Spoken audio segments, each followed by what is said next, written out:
This is Walt Disney. I would like to welcome all of you to the Park Streamers Hangout tonight. Bob, Danny, and Cordy are dear friends, and I know they have an amazing podcast for you. So thanks for joining us tonight, and enjoy the show. Well, hello everybody. Happy Monday to you, and happy Park Streamers Hangout. I think we're on episode 17, if I'm not mistaken. We're on 18 now. 18. My goodness. So welcome everybody. I think we've all kind of had busy weekends one way or another, but we're happy to be here today. So we just want to start off with introducing everybody here. I think you know everybody, but just in case. So am I pointing the right way? Over here, we've got Theme Park Casual. Yeah, other side. Okay, that way. Go opposite. Yeah, you can find me on YouTube, Twitter, and Instagram, all of them at Theme Park Casual. So I hope to see you guys all out there.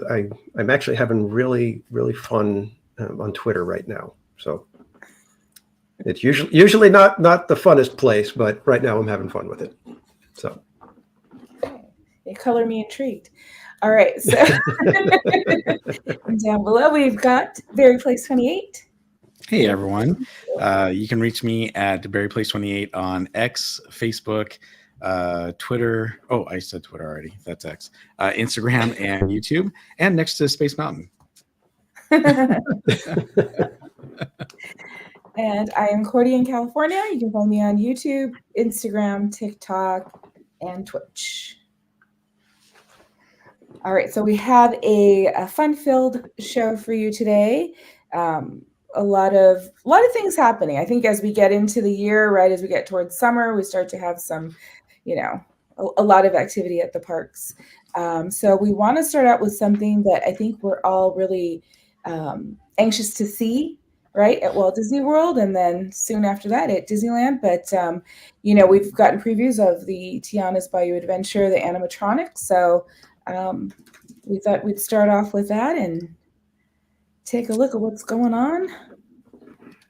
Sure. Let me go ahead and bring up the video for everyone here. So this is the We Call It Imagineering YouTube video. Walt Disney Imagineering has their own YouTube site, which is awesome. And this is, we're going to not show you the whole thing, but this is all about the audio animatronics that they're building, especially the ones for Tiana's Bayou Adventure. So here we go. What Walt Disney Imagineering does is right there in its name. Imagineering, which is a combination of imagination, the creative side, and engineering, the technical side. You bring storytelling and technology together, and that's what you get at Walt Disney Imagineering. Rob, Heather, how did the two of you work together to make this masterpiece? Well, we battle. I was going to say dance. It's a collaborative dance, yes. There's a lot of back and forth. I will get to create a performance and it looks great to me, and Heather comes along and puts the costume on it after the fact, and then I can no longer do exactly as I've been doing. If I'm trying to create a bit of movement in the wrist, maybe, it might obstruct the costume might obstruct the animation. I might change the animation, Heather might change the costume. It's both things working in balance. Particularly on more difficult areas like an elbow or a wrist. There's a small motor, there's a lot of animation, that's where a lot of the life comes from, but the costumes can be restrictive. So we have to work back and forth with each other to make sure that we can clear all those things and bring the character the life it needs and still maintain a good costume. Her wrist will actually involve, I think, 3 motors. A twist going this way, and buried up here, we've got 2 motors that will give us the back and forth this way and this way. I'll come back in and go, yeah, that's great animation, but then you can't quite make this happen because she's got her shell, she's got her costume, it's going to bind. So then we work together and maybe he backs off a little bit, I give a little bit, we end up with a beautiful dance. Walt Disney still inspires us to this. So I'm going to fast forward so we can see some of the other little characters they have. So this is Lewis. I'm Sonny. I work in service development. Right now, I'm working on Lewis. How do you go about creating something as large as Lewis? He is one of the largest and most dynamic figures we've built to date. There's a lot of moving parts. You know, we've got this area that moves, this area that moves. So you have all of these layers. And you got fabric, and they all have to be like in sync. So this falls down into here, this falls down into here, this comes up together there. And that all covers the motors, but as he's bouncing up and down, they're all moving in sync. But it also keeps the support of the costume and lets the costume ride over that, because all of these are animated. It's all part of this functionality. In the past, we've had hydraulic, pneumatic, but he is a fully electric figure, so the tolerances and the movement that we're getting from these electric motors is spot on. So we're using a lot of new materials to create and bring these characters to life using what new technologies we have. I mean, we're able to do that lifelike look. That's the Disney difference. I love that. So, Pascal, I would love to know a bit more about how you kind of get Lewis to work. I'm a figure programmer, and the figure programmer is the Imagineer who trains the figure. We make sure that the figure is mechanically ready, all the cables are properly placed, every shell cannot collide, and once that's ready, I can make sure that the figure actually can properly move, so the figure can get all the range, to make sure that everything that we are designing every step of the way is true to the creative vision. One of the important ones is also like the head turn. So we will come here during our checkout and we will make sure that actually Lewis can move. Let me show you this. Hey, Lewis, I just want to check that your neck is all right. So we will have Lewis playing a part of his show, but only with those actuators. So we can test that everything is working nice with him and he can actually perform his show. So when we put the costume on, we will repeat the process again. This Lewis actually is going to be the first Lewis that our guests will see when they go down the bayou. Let me show you a little bit. It's not completed yet, but he is going to start greeting our guests and telling us, hey, I'm hearing all this music here.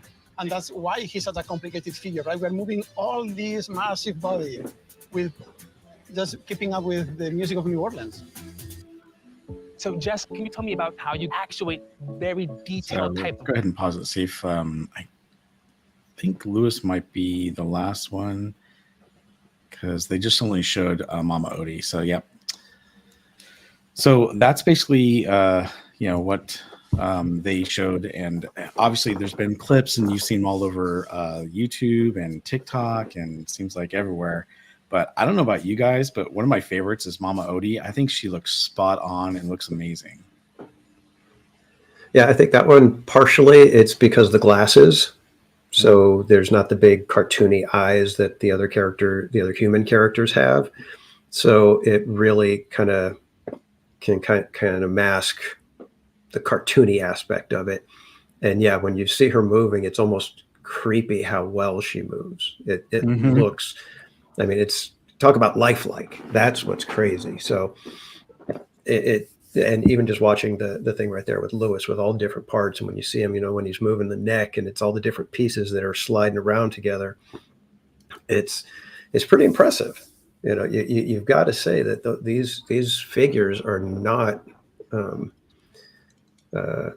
America Sings era animatronics. So this could be something that's pretty spectacular in the ride.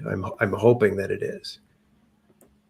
The one thing I do caution is that at least at Disneyland Splash Mountain, the logs are moving pretty quick through most of the scenes. And so going through before, you were like whipping your head around to try to catch all the different characters, and you usually only had a few seconds to watch. So I'm hoping that we're able to see and feel all of this incredible movement that they've spent the time and money to put in. I'm hoping it's not the kind of thing where you see, a quick hand move like that, and then you're already past Lewis and you don't get to see all of his neck and the movements that he's able to do. So I'm hoping that they're placed properly so that you can get a decent amount of time of watching them. I'm going to come back to Lewis, but Cordy, what'd you think? Just kind of thinking about, I know we've talked about that before, the cartoony look, right? Like it's a little exaggerated. But then in thinking of when this is in the ride or in the attraction, right? Like it's almost like when you're performing on stage, right? The makeup is exaggerated because the distance and everything. Yeah. So you kind of have to. So I don't know if that was part of the reason that they did it, but it was just something that kind of popped in my head just now, thinking of, that may be part of it, because when you were saying how in Splash Mountain we kind of went through pretty quickly, right? So you're like, okay, turn. Mm-hmm. So if the features are exaggerated, it's kind of, that perspective, right? You're like, oh, okay, I saw more than, it feels like you saw more, right? That you spent more time Mm-hmm. looking at that scene. So I don't know, maybe. So, and I don't know if you noticed or heard in that video, but they said, well, that's the first Lewis that you're going to see as he greets and is talking to everyone. So it kind of makes me wonder, is he going to be telling the story? Kind of like, how Sebastian tells the story in The Little Mermaid. Is he going to be coming out and kind of greeting everyone, talking to everyone? And as we go through it, we see more of the story. I don't know. It makes me wonder if that's what they're planning on doing. Well, yeah, I'm curious where he's going to be placed, because, like you said, yeah, he's the first one you see, but that doesn't necessarily mean on the ride. It could be a Buzz Lightyear, a Mr. Potato Head situation where he's at a spot where he can kind of start to give you the story and start telling you what you're about to experience and what's going on, but not actually in the ride. So you do have time to watch and see all the movement and everything the way you would with a Mr. Potato Head or the Buzz Lightyear. True. So that could be what that one is. Where are they going to put that? They'll find a way. I mean, technically, if you figure at Disneyland, when you go up the stairs, you've got that landing that looks over. They could enclose some of that and put them in there. Mm-hmm. That would be, still close enough for everybody to get a good look at him, and it's possibly a decent amount of time. You might have a couple minutes there waiting in line, and it would be far enough away that people wouldn't be able to grab him or anything like that. That's just a quick off the cuff idea. So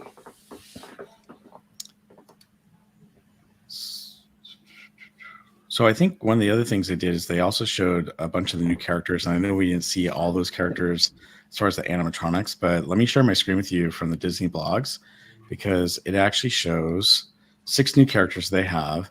So we have Octavia, looks like it's a bobcat, an older bobcat, Papa.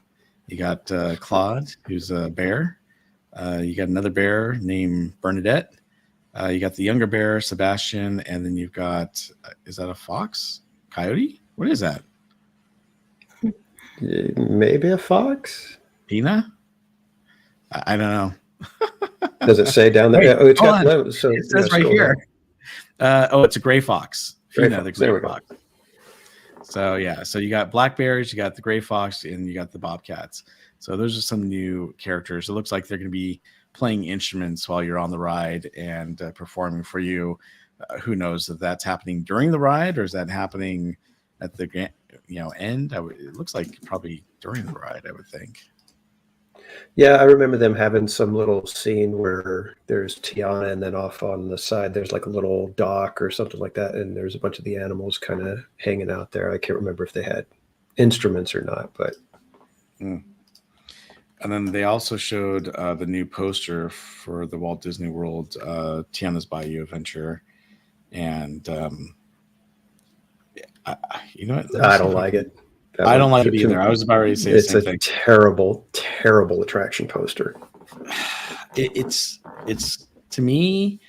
I mean, I know they're trying to make it look fun with Mama Odie and the animals and Lewis there, playing instruments. And what's interesting is it looks like they got a couple fireflies. Neither one are Ray, obviously, because he's no longer with us. But I love the way the Tiana's Bayou Adventure, the logo looks. But then you look at the mountain. And of course, it's not supposed to be a mountain because it's supposed to be a salt mine, but it doesn't look like that.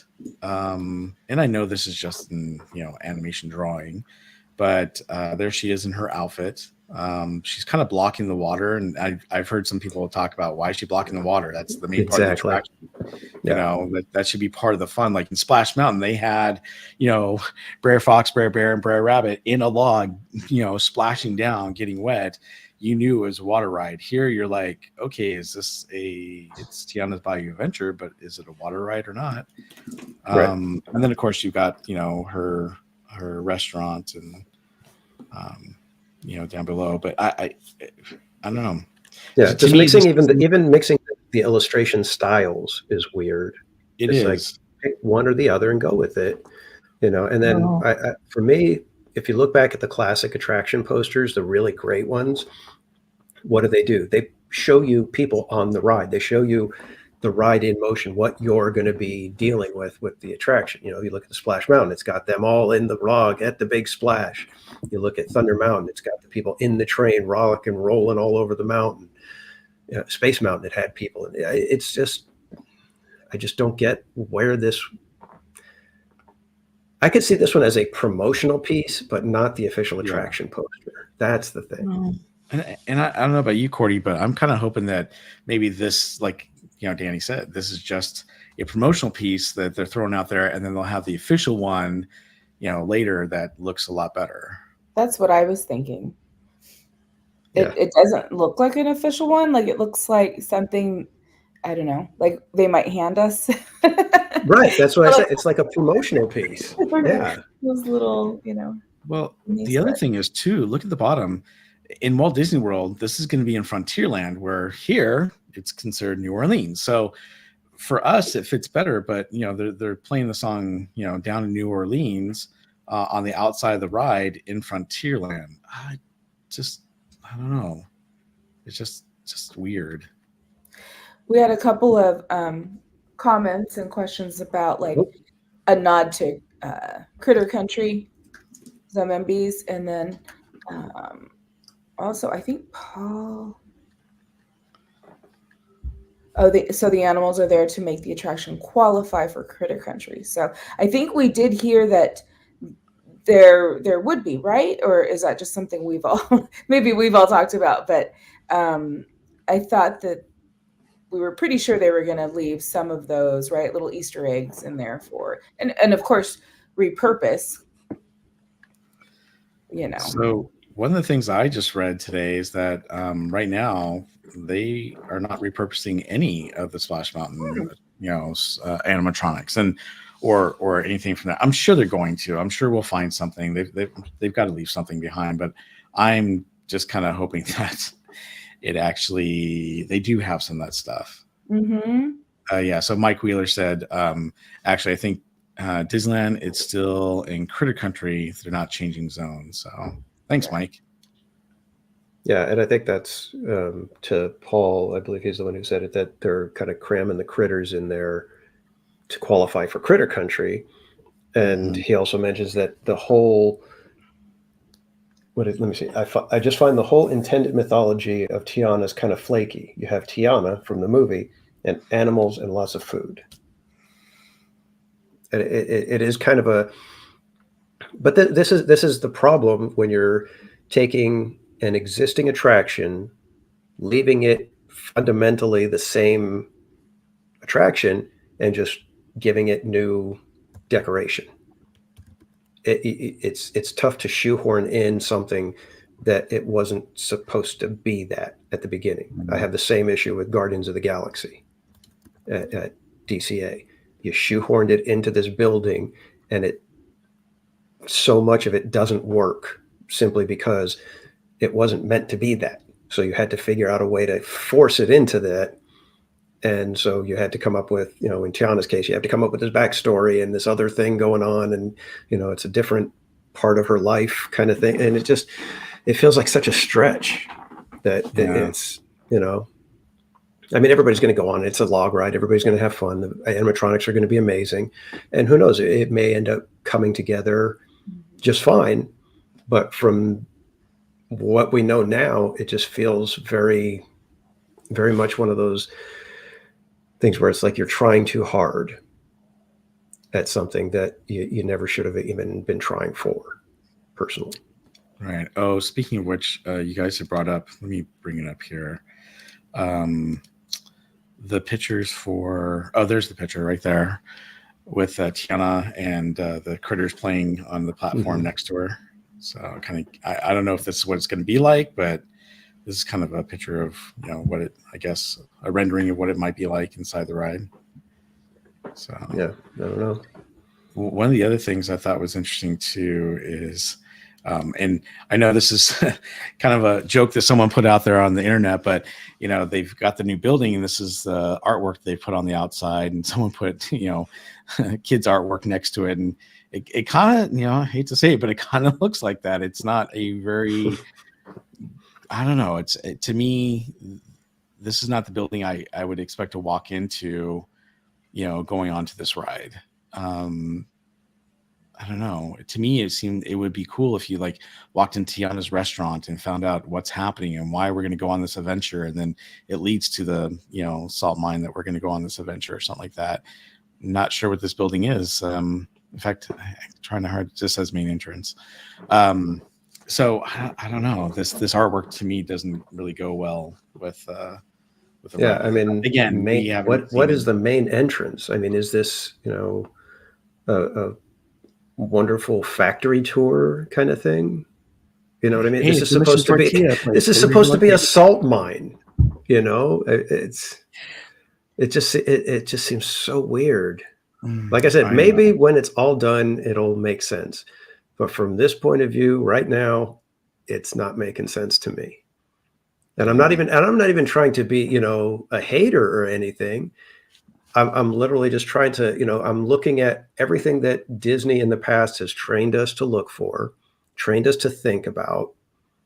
And this seems to be flying in the face of it at this stage. Mm-hmm. That's the problem I have. It's like, it's not that, I don't want a Tiana ride or whatever. I just don't understand what they're doing with what we're seeing. Yeah. Also, I was kind of wondering, they brought this for Walt Disney World, and I was kind of thinking, well, are they trying to do this so? Because look, if you look at the picture of Tiana on the left-hand side, she looks like she's in Frontierland, the way she's kind of dressed up, and then the other side looks like what she'd be dressed in, in New Orleans, kind of, but with a jacket or not. Well, they just had a jacket, but I was wondering if they're going to do something like that and just keep her, more like, the Frontierland style. But obviously we've seen the animatronics, but they haven't really said which animatronics are for what. They just said, oh, here's the animatronics that we're going to be putting out for Tiana's Bayou adventure. So who knows? I wonder if they're going to have some different animatronics for the different locations. So Mimby's asked if she wonders if there will be a scary element in the ride like there was with Splash. And didn't we I think we talked about that in a past episode, that wasn't really kind of what we heard, right? Yeah, there is no, from what we understand, this is post movie, so therefore Facilier and all of that whole aspect is not available, basically. The story would not allow it because it's in the past. That would be bringing in a character that has already met his demise. Spoiler alert, sorry.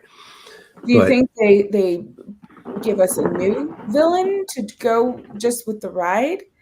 I don't know. That's the thing. It's like, but they could turn it to have the splashdown be the exciting, fun part, and rather than go with a doom and gloom kind of thing, like, oh my God, we're going to go down this thing. It's like, we're getting ready. This is the big moment. You've all been waiting for it. This is going to be the funnest thing in your life, and woohoo! They could go with that angle, and that's perfectly fine. They could, but I think there's, if you look at some of the comments online, people are kind of like, they were expecting a Facilier climb to, friends on the other side kind of thing. And perhaps that's too obvious. Maybe, people, and I know there's a lot of Imagineers that don't like the book report style attractions, which is fine. That's an opinion. It's valid that it's like, I saw the movie. I don't need to have somebody just replay the movie in front of me. Okay. Mhm. So they come up with these other, ways to extend the characters, the franchise, the stories. And this is what we're getting.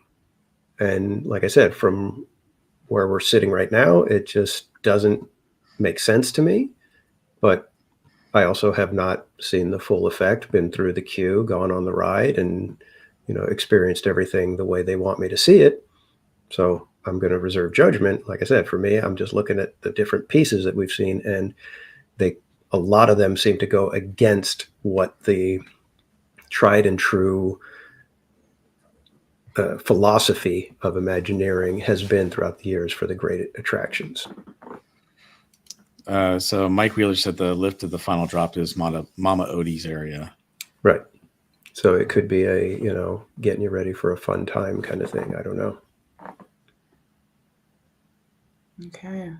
Well, we will we'll keep our eye on what's going on and bring you, any breaking news that we find. So I'll be really I'm really interested to see what Walt Disney shows us, right? What we get to see there. And I know it'll be different, but at least we'll kind of have a little bit of an idea of what they're Yeah. I mean, little by little, we're going to see Disney World first. So that's going to have, a little bit of a different effect on those of us here on the West Coast, in that, we'll kind of see what we're going to be getting. Yeah. And it's going to be interesting at that point, because we're not going to be able to go into it completely blind. Let's put it that way. So, it's a little bit. So Terry says 8:30 p.m. here in California. Feed the cat; it's hungry. Sorry, that was my cat. It's my wife is in the other room, and she shut the door since I'm on the podcast, and so it's like, oh, what in? So she's just waiting to get into the room. But thanks, Terry. All right. So I think something that's going on right now. We're going to move on into Star Wars Season of the Force. Pretty busy weekend. Friday was the first day, and we changed over to Hyperspace Mountain. We got our new scenes. It was interesting, the Star Tours. New scenes for Star Tours. I haven't seen them, so that's why I said just interesting. And fireworks were to start on Friday, but weather permitting. Lots of foods, lots of merch. So we're going to dive right into that and kind of go through some of the goings on this weekend. I don't know if we want to start with, I don't know if you had anything. I think we should start with the cutest thing, and that's the droids. Those things are so awesome. So this is from Theme Park Casual's Twitter page. I'm going to bring it up. It gives me just a moment to do that. I think it's pretty awesome and pretty cool. And I think he got a really great shot of these droids. So let me share this with you, and I'm going to blow this up. And here we go. Okay, you can show me your dance.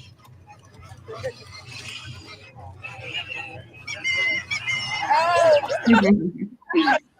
great job. You love to shake it. Shimmy it. As long as you're facing that way, okay? All right. And for only $2,000, you can have your own version. I'm pretty sure those are a little more than $2,000. I know. A little more than that. But yeah, seriously, those little guys are absolutely adorable. They are the cutest little things. You are captivated the entire time that they are around you. And if you could see the crowd that was surrounding everybody, I happened to kind of catch them as they were moving along. So I was able to get a front row spot right there, but they come all the way around from like where the droid factory, over on that side where the restrooms, they come out from over there, come all the way across, and then make their way over to the garage area where the land speeders are. And so they basically make that whole little trek all the way around, and then they kind of hang out in the garage area again, let people, they kind of walk around, do their little things. In fact, one of them, when it was time to go, the little green guy, one of the land speeders has like the two fins that stick out. And so he goes and gets in front of it, squats down and backs up underneath in there. And so she calls out his name, and she looks and she's all, "Are you hiding?" And he shakes his head, no. And it's like, it's just the cutest little thing. I mean, they're so fantastic. And I was telling Bob and Cordy earlier that part of what this land needs is that life. Those things that are moving around, those fantastical moments of things you don't get to see every day, you know. And this was one of those things where everybody just enthralled, and everybody was a little kid when those things were walking around. Let's just put it that way. Everybody was grinning. Everybody was taking pictures. Everybody was laughing and giggling at every little thing that they were doing.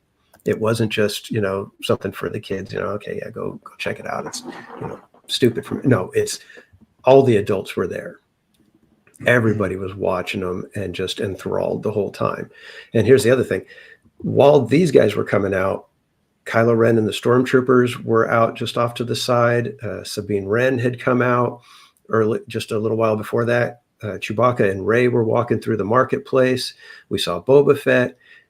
There was just a ton of life happening in Galaxy's Edge, and it felt, I think for the first time for me, the entire land was coming alive, and it was feeling like, oh my God, I'm in Star Wars. And these are a lot of characters, you know, the droids, they're brand new. They're not, you know, oh, I remember them from the movie or nothing. No. Sabine Wren, I couldn't even, you can ask the chat. I didn't even know how to pronounce her name. You know, so it's the kind of thing where it's like, they just need this stuff to be happening so that this land can reach its real potential. Mm-hmm. Because it's been just a kind of a blah pass through. You go on the ride, you might grab a drink or a snack, and then you're on to the next land. You're not really hanging out there too long. And this is the kind of thing where it was, I could see myself, you know, with this kind of life happening. If it was going like that the whole time, there would be days where I would be happy to go grab a coffee and go sit on one of the tables and just watch all the kids and everybody interacting with all the characters and everything. So I really hope that this is the start of something, and it's not just this, you know, little 6-week season of the Force and then everything goes quiet again. I really hope they don't do that, because this is the start of where this land needs to go. That's my opinion. I don't know if you guys have been able to catch any of the interactions with the characters like that when there's that many of them. Like I said, there was literally, you know, like half a dozen characters feeling like they were all out, and there was like crowds around each one, which made it great. Yeah, no, they need more of that. I don't get there very early enough to see a lot of time, but I would love to see the droids. And even Terry commented earlier, versions in the gift shop for the holiday shopping season for sure, which is true, right? Definitely. Well, I believe they do sell the BD1 droids, don't they? I think they have those. But they could like maximize that. They could he's like, you know, holiday. You could have not that good. Yeah, not those versions. But they need to be able to, you know, capitalize on this, because like I said, this is the start of something. It feels like this is where the land was supposed to go. And I think just all of the, you know, 2020 and all of that stuff that happened just kind of threw everything to, you know, just put it in chaos, and, you know, had to pull things to a grinding stop. And then you have, you know, what happened in Florida with the Galactic Star Cruiser messing things up over there. It was just a ton of money that they wasted. But this is where this land was supposed to go. And there's a lot of potential there now. Mm-hmm. Well, these are the droids we're looking for. Yeah, seriously. I mean, you guys have no idea how cute they are. I mean, seeing them on video is one thing, but when you're there and you're seeing it, it is just like, and somebody in the Twitter comments said, you know, how do they make sure nobody wants to get, or how do they make sure nobody goes over and kicks them? And I'm like, when you see them, you don't have any thoughts of that. There is none of it's, I want to go give them a hug. I want to go pat them on the head. I want them, I want to feel what it feels like if they walk all on my back, kind of thing. It's like, that kind of thing. It's like you want to go play with them. You don't want to kick them. There's none of that. Not to mention there's like probably like 6 extra security people, and they are not very shy about telling you where to stand when the droids are walking by. They were, sir, can I have you stand behind that line right there where they're going to be coming across? I need everybody behind this crack, please. Thank you. Everybody. They were serious about it. But what was cool was the droids did feel like they were getting right up close to everybody. And, it wasn't like, you got to be way back over here and whatever. No, the droids were, just a few feet away from you. How tall are these droids, by the way? Because I haven't seen them in person. They're only about 2 feet tall. Yeah. They're not very big. That's what makes them amazing. Is it's like they're so tiny. It's one of those things where it's like, okay, there's nobody in that. That's a real robot. That's what makes it fun. And the really cool thing is there were a couple of times where, because of the texture of the ground, they were losing their footing. So you got nervous for them a couple of times where, they're walking along and you can see them kind of stumble and kind of stutter step. And you're just like, don't fall, kind of thing. You don't want to see the little guy crash. And so, there's a wonderful, weird to say, but a human aspect to it. It's a tangible type of thing. And it's, I think I was talking to Eric Schwartz, who we hung out for a little while, and he was there while I was filming that. And I was telling him, I was like, people will book their vacations for the rides, right? Rise of the Resistance, A New Land, it opens. That's what's going to have people book their vacations.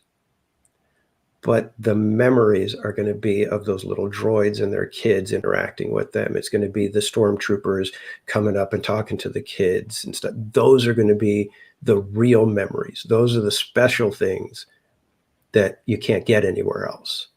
And that's the difference. And that's why I said, I really hope that Disney can pay attention to this and realize that this is where if they want to capitalize on Star Wars, especially in the parks, that's where this land needs to go. It needs to get to those special moments with the characters, and it can't be very sporadic. It has to be, almost like flood the land and let it be. There's life at every turn. There's new characters, there's new aliens, there's new robots, all kinds of stuff. And like I said, it doesn't have to be the ones from the movies or the shows. Just give us really cool, fun stuff. Yeah. I'll get off my soapbox now. You should have had Ewoks roaming through there. Something like that. Yeah. I know. Go ahead. No, go ahead. What were you going to say? I was just going to say, I hope I can catch them one of these times if I'm there. What was the latest time? Did you notice? I don't know what the latest time was. I had a friend, EJ's Adventures, had let me know that he heard that it was going to be around 1:30, and they didn't come out until probably closer to 1:45-ish. So that was when we caught them. But I don't know if that's a set type of thing or if they, adjust each day just to throw people off and have it at different times so they don't get, swarmed at any certain time. But yeah, that was when we caught them, but I don't know how many times they come out. Okay. And it's literally probably about 20 minutes of the, walk over to the garage area, and then they kind of do a little thing there, and then they're off stage again. Okay. Yeah, because I'm going on Wednesday, but me, I usually go at night. However, I'm going on Friday morning, so I'm hoping sometime Friday morning I'm going to be able to catch the little droids out there. That'd be awesome. Those BDX droids are amazing. So, yeah, I definitely try to schmooze a cast member, and try to find out, hey, what's the schedule for the droids today? Mm-hmm. Yeah. And I know that we're getting hounded by Hope because she wants to talk about about something important, and that is something that we're going to talk about next, which is Fire of the Rising Moons. So just for Hope, let's go ahead and talk about the intro for that. So during the Fire of the Rising Moons, villagers and visitors alike come together to celebrate their freedom and to honor the heroes and legends who came before them.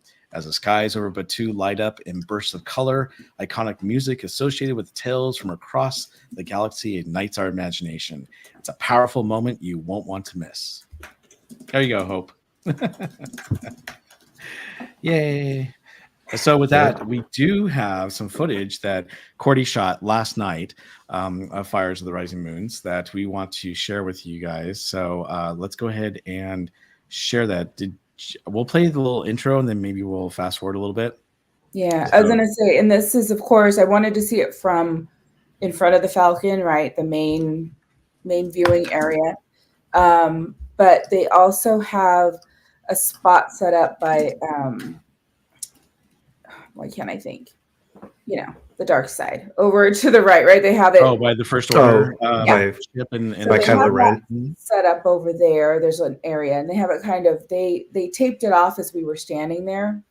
It was a little awkward because people were still walking back and forth to smugglers, so they were trying to go through the crowds.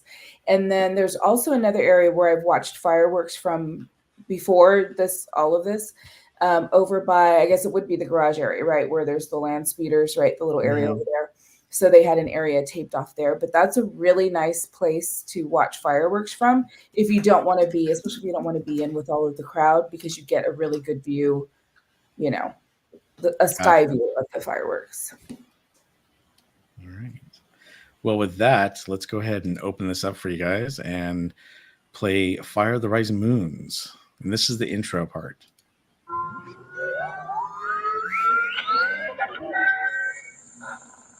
Smugglers and scoundrels, pirates and rogues, travelers and adventurers, welcome. My name is Johar Ledge, the Lore Weaver. In Blackspire, I found refuge and my home. And though I am long since gone, through my droid and friend Bard, my voice and my stories live on. Blackspire Outpost has a long and colorful history of heroes and legends, Jedi and Sith, royalty and resistance, those who would rule and those who refuse to bow. Here, we celebrate that fiery spirit tonight. Those with lights, raise them, and everyone, prepare to raise your voice. We honor the spirit of Blackspire, the fire of the rising moons. To those who would bring darkness, know this, now and ever, we bring the light to the spire.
So we fast forward just a little bit.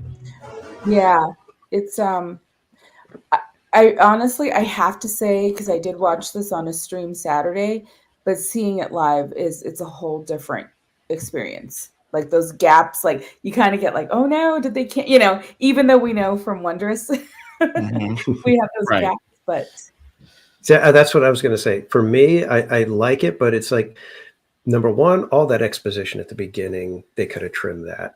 That we didn't need to know the guy's name and all this stuff. It's like just get to it. We get it. You don't need to do all of that. At which, if they would have done, played a little bit of music, and in that gap, use that to give your little spiel, much better.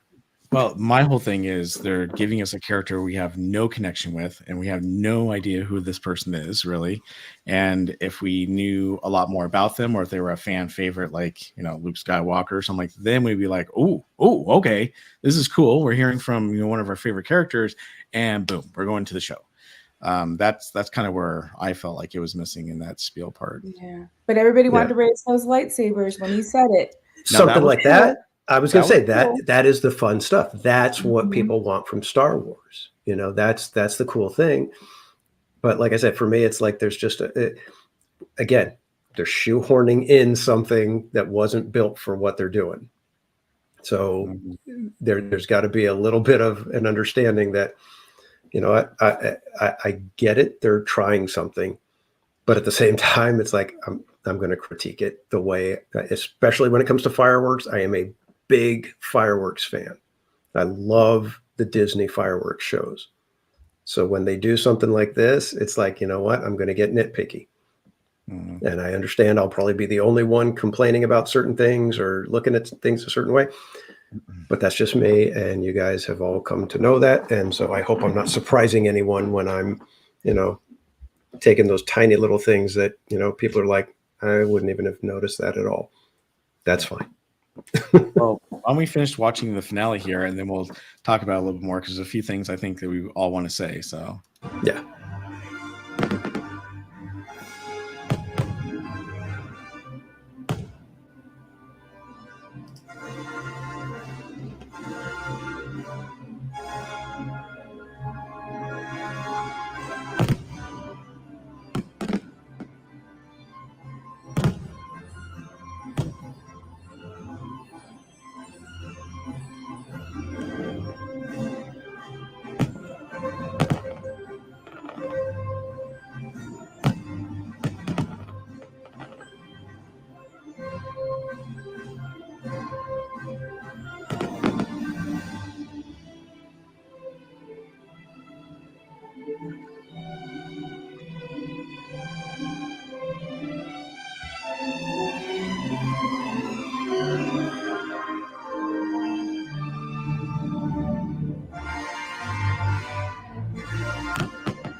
okay, so that is that. So Cordy, you were there live. Let's get your point of view, because you actually saw it live. Like I said, it was a definitely different feel than watching it on the stream, right? Because how loud the fireworks can be, but with that music, it was kind of nice because it wasn't popping your ears with the fireworks, because you have the music instead. But I liked the flow of the soundtrack too. Like it kind of went, in sequence, right? You got the celebration, right? We've won, as it's going towards the finale. We did talk, because Brian Sevilla was there, so we were kind of talking after, and he brought up, because I was like, oh, it's only, during Season of the Forest, and he was saying that Gustin had already, posted something about this is ongoing, like this isn't something that's gonna, go away after the Season of the Forest. So that's good to hear. And I know we've heard all the talk about, like, you know, I'm sure they'd love to have drones, like something like that. Zombies even mentioned it in the chat, right? Like if you had, like, you know, drones, what was it, like starfighters, like, you know, just something, another element to it, which we know they could add. And I think I think Terry said that you know, it's all new, right? They can kind of change things here and there, right? Get feedback and see where they can improve. And so I think I would hope, I'd like to think that they're always thinking of ways to, you know, improve these things. But I thought it was wonderful. It was really, really fun. It was fun being with, you know, all the people were excited in that area. And I think it's, regardless, having music with the fireworks, because we were seeing the fireworks anyway. So to me, it was just the point, like, oh, we've got music. So, hey, Right. a bonus. And hopefully that'll help spread out the people in the parks, you know? Yeah. Wondrous, I did notice at the castle, that was a lot lighter. It was Sunday and it was a little bit of a lighter crowd in the evening, but it was lighter in front of the castle because people were trying to watch in Bayou. So. Yeah, that was, I actually brought that up. I wasn't sure what was going to happen, because if this had turns into the place to watch the fireworks now, what does that do to the traffic patterns and everything that happened at the park? Because now you've got, and it's not a very big area that they have that are prime fireworks viewing areas in Bayou. So I was curious what would happen if everybody said, you know, Bayou is the place to watch the fireworks now. That would have affected a lot, you know, going forward. Not to mention, it's like, okay, well, now what do you do? Because everybody wants to watch the fireworks over here. You know, do you adjust your show to match what's happening at Bayou, and then let the other show be the it kind of goes with fireworks, sort of. Yeah. And I think, just as a reminder, I'm sure everyone knows, but it is the same exact, it's the same fireworks show. Like, nothing's different. Right. They added the music. So I know, you know, if you're feeling like it should be a little bit more, it's like it it's shared. So you know, I mean, well, that's why I'm curious what's going to happen when they shift to the Pixar Fest, because the fireworks show changes. Right. Well, you know, but I did look up a quick video of the previous Pixar fireworks, and they start with the same fan fireworks that come out at the very beginning. So it's still, but the will still work, at least at that part. Before I give my 2 cents, GV559 says maybe they could have some characters out during the fireworks, or before or after. I think that would be great. They need to have more characters at night, I feel. Yeah. Gosh, man, there's so many things they could do with a fireworks show in Bayou to make it just amazing cool. Obviously, it takes a lot of money, and but you know, hey, it's not my checkbook, right? Checkbook. You know, how old am I? You know, I've seen the fireworks a lot over in Bayou before they, you know, had music, and I was always one of those people who said, "Hey, they had music here. It really, you know, make a difference." And it's funny because I haven't been there. I'm gonna, obviously, I'd like to go this week to see it either Wednesday night and or on Friday night to go see it. And the thing is that now that I've seen the videos, now again, like Cordy said, it's different when you see it in person, but I kind of felt it was a little lackluster. It was like, okay, you've got fireworks that are happening, you know, at the same time of you know, Star Wars music. Star Wars music is great. I heard some people in social media this past weekend going, "Oh, it gave me the chills," you know. Yeah, the music is great, but the fireworks didn't go in sync with the music. Right. When you have Wondrous Journeys, those fireworks are going in sync. You know, when you have Pixar Fest, the fireworks are going in sync, etc. So if they had fireworks that were going more in sync, and I know that you've got two different shows that are going on, but to me, it just seemed like it was cool, but it wasn't as great as I hoped it would be. It's great hearing the music. I love hearing the music, the iconic music. You know, they played a lot of selections of the popular Star Wars music, but I just wasn't, you know, ooh and nod like I thought I was going to be. And I was so looking forward to this. And again, I'm going to go see it in person. I'm sure I'll maybe like it a little bit more seeing it in person. Yeah. But the other thing is too, the lighting on the rocks. They kind of did a little bit of lighting, but why not change that lighting? Because the fireworks aren't going in sync, let the lighting go in sync. Something that just like, okay, this is cool. I like how they're doing that. Maybe even, not to go cheesy, but have some lasers or something, that would be a little more pizzazz there on the land to to make up for the fireworks not going in sync. If they had lights that went in sync, people probably wouldn't care about the fireworks not going in sync. But there's so many ways and this is the first weekend. I saw people putting in the chat that maybe they're going to be listening to the feedback and making adjustments as they go, which is fine, and I hope they do, because there's it has to be more than just the really amazing Star Wars music and random fireworks going off. Yeah, I mean, if they were really going to do it right, they would have the Star Wars music, but they would turn it, and Fire of the Rising Moons is such a bitchin' name. That is a very, very cool name for a fireworks show, in my opinion. I think that is a perfect name for this, but it should have been something that centers around, give me, if you're going to have this guy at the beginning telling me that he's the lore master or whatever it is of Batu, work some of that into this show. Yeah.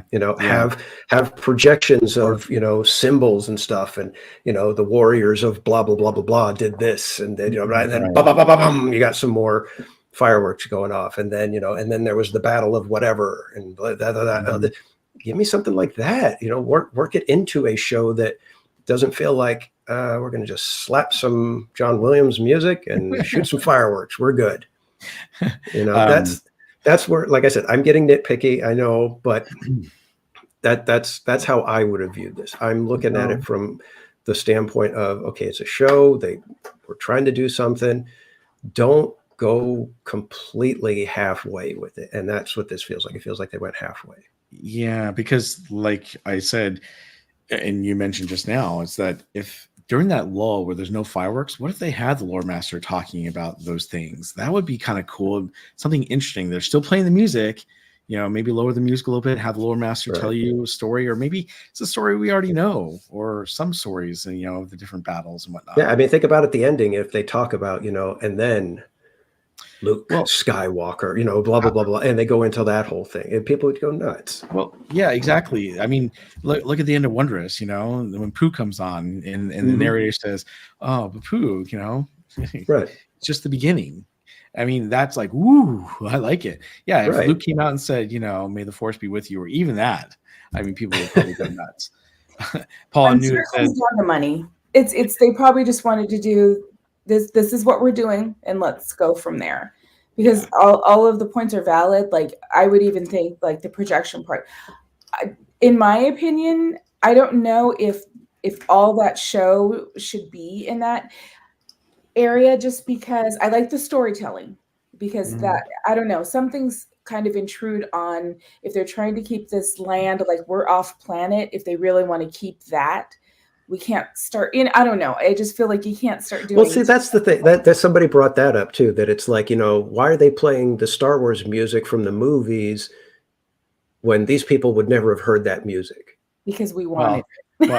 I know. I'm like, well, hold on a second, because do we know that they haven't heard this music? Because there's the whole medal, the medal ceremony at the end of Star Wars, and they're playing music. So maybe. Yeah, but two is set in the First Order era, not in the past. So it's kind of like, really, I don't know.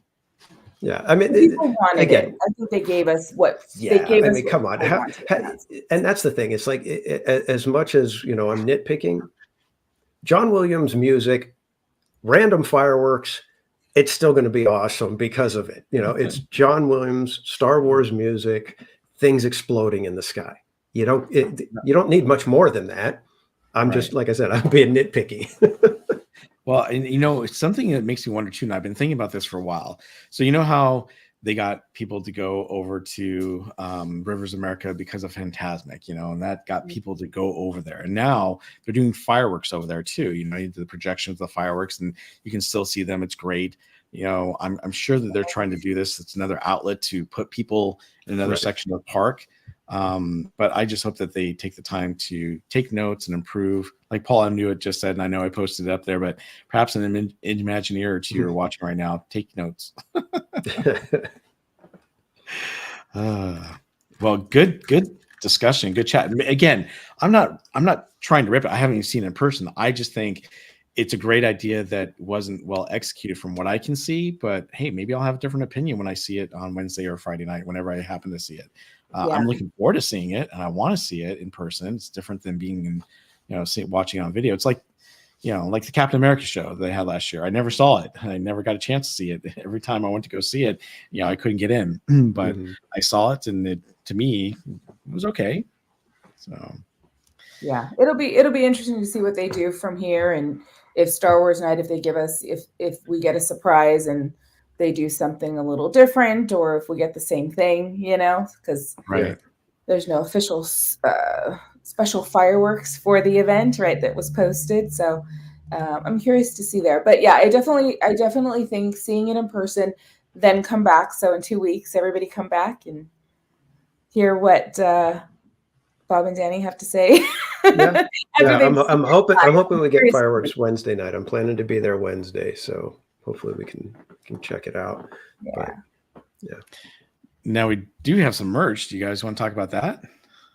Sure. So this is the Disney store, and this is the merch they're coming out for May the 4th. Be with you. And also they're going to have some of the stuff during Season of the Force. So these are some of the artwork and shirts and magic bands and tumblers coming out. And I don't know if you guys have had a chance to go through and look at some of these, different artworks, designs, but Will Gay is the artist who's created this. I'm not a huge Will Gay fan when it comes to, his artwork for anything. I mean, it's okay. But I kind of feel like it's a little too cartoony for Star Wars. Even with the way C3PO looks, I don't know. Again, I'm not trying to rip it. There's some things that are really, really cool. Obviously, I love the glass picture here that Will Gay created. That's really cool. I think that's really, really neat. So he does have some cool things. Obviously, the hoodie for women, I think, is Can you really. click on that pink hoodie? It wasn't there, but everybody was talking about it, and we were actually looking for it. Okay, yes, I do want it. Yeah. And to me, this is cool. Yeah. What, you were looking for it, Cordy? Yeah. Who was trying to wait, someone's got to be in the chat. Who was trying to show me this? We were looking all over the Star Traders for it, and it may have been sold out already at that time. I think it was PJ, but that's cool. I like that. See, to me, I mean, it's not bad. It's a little too cartoony for me, like a comic strip, I guess, for the artwork. But I mean, it's still cool. I mean, I know my daughter would love this. She would probably want to, I don't care if it's a hoodie for women. She'd probably still want it and say, "Oh, it's pink and it's got my Star Wars characters on it. I want it." So but those are so cute. I have I was trying to find my Loungefly because I have the one. You know how like a few months ago, last year sometime, they kind of had that series, and I don't know if it was that popular, but I loved it. Where it was, Leia and Luke and Han Solo. So. Yeah, I think it's cool. Yeah, and then you got the Grogu backpack, which cute, and the lunch tote, and then you got the sling. Yeah, that was actually surprising. The hoodie did not have Grogu on it. Probably because it was set in the original trilogy time. It looked like. But these are some of the things they have. Now, the other, sorry. This is the men's hoodie right here. And then they also have a jacket for adults. Now, I think this could have been really, really cool. I mean, obviously, this is very much like, what you see when you go on to Rise of the Resistance. But, obviously with Darth Vader and the old stormtroopers. Again, it just not my type of style of artwork. Yeah. I think it's cool. It's a great, idea. I don't know, just it's not my style either. Really? I'm kidding. I know. If we have a chance to talk about the Tomorrowland merch, we are. That's my style. I don't know if you can access that from here. I know it's in the app, but they had the exclusive merch too, with the bucket hat and the crossbody. That let's see. I think it might be in here. Let's yeah, I check. was gonna say I don't think it's on the Disney. Oh, it's not on the blog store, but it should be. It might be there. Not that stuff. Yeah, it's on our app. Like you have to go to the portal for the Season of the Force. They were doing mobile order back on the 3rd, right? They started the 3rd, and you could pick it up at. So this is the Force and telling Vader. He has 40 different responses to yes or no questions. You just push his head for your fortune. So I thought that's kind of cute and interesting. Of course, you've got your Star Wars inspired accessories collection with the Citizens Imperial Stormtrooper watch and jacket. And that's a EcoDrive technology watch. I'm not sure about that jacket. And then, of course, you've got the Micro Squadron Gungan Bongo submarine and the Micro Galaxy Squadron N1 Starfighter figures from Jazzwares, which is, I'll go to it real quick. So it's the Micro Galaxy stuff that you can purchase. I was never really into the micro stuff or the micro machines. Oops, sorry. I meant to share this tab, but this is it. And then going back to this tab. Now I thought this is interesting. This is your Darth Vader and Stormtrooper, the old Stormtrooper, inspired holiday animatronics. So he's got a candy cane lightsaber, Darth Vader does, with a Death Star ornament, right? And then you've got your Stormtrooper holding a candy cane as a gun with a Santa hat on. And these are Darth Vader standing at 7 feet and 6 feet for the Stormtrooper. And they're interchangeable accessories for Halloween, Christmas. They have lifelike movements, seasonal sayings, sound effects, and more. So interesting. And then you got your available soon at the Disney Store, the Sith Apprentice Darth Maul Legacy lightsaber set. That'll be coming out. And it's launching on May the 4th. And of course, you got the new Star Wars Icons Vader book that's coming out. And this book is actually going to talk about the character's journey from his genesis and George Lucas's first draft of Star Wars to Anakin's tragic fall to the dark side in the prequel trilogy and beyond. So, that's it, huh? You know what? I would have thought. You know, let me look for what you were talking about real quick. I'm trying to see if it was somewhere else too. What was it on the Disney blog or no? Was it just? I think I saw it on the app. Is just the app? Originally saw it, but it has to be out there. Season of the Force. Exclusive merch. You know, it's funny when I type in Season of the Force, nothing comes up except for the Fire of the Rising Moons. What the heck? Yeah, maybe it is just on the app. But I will say the crossbody I have not seen yet because Brian had the bucket hat, but he actually bought it in Star Traders. Like I said, you could mobile order it 2 days prior to the whole event starting. But and that was the new style, though. Is it Will Gay? It's that bucket hat. I think so. Here's a bucket hat. The black one. Wait. Yeah. Did you want to see that? I found. Yeah, because it's like. Hold on. Let me bring up this page real quick. All right, while you're doing that, I'm going to announce to all 3 of our chats real quick. Our good friend, the Rogue Attraction, is 2 subscribers away from 3,000. So if we could just go ahead and go and push him over that little edge real quick for us, that'd be awesome. Yep. The Rogue Attraction is a good friend of the channel, and we'd love to see him reach his 3,000 sub tonight. That would be awesome. Okay, so this I'd is like to be able to say that, you know, I helped him get there. of course. In fact, I'm going to go Okay. unsub and then resub so I could be number 3,000. There's the cylinders that Theme Park Casual was talking about earlier. Oh yeah. Oh, you didn't even bring that up yet. Should we? Well, let's go back. Hold on. So I was going to say, just let's finish the merch and stuff like that, and then we'll come back to the. So here we have the game. merch. This is the bucket hat that we were talking about right here. That's a Star Tour shirt.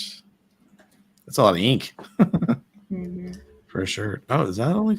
Those are the only things are showing on there. Well, Good Vibes brought up the Tomorrowland ears. I know we're talking Star Wars, but I just have to say, me too. Oh. Wants those? I want those ears. So Tomorrowland, everything in Tomorrowland is awesome. That new merchandise. So yeah, it's got that retro look. It's just fantastic.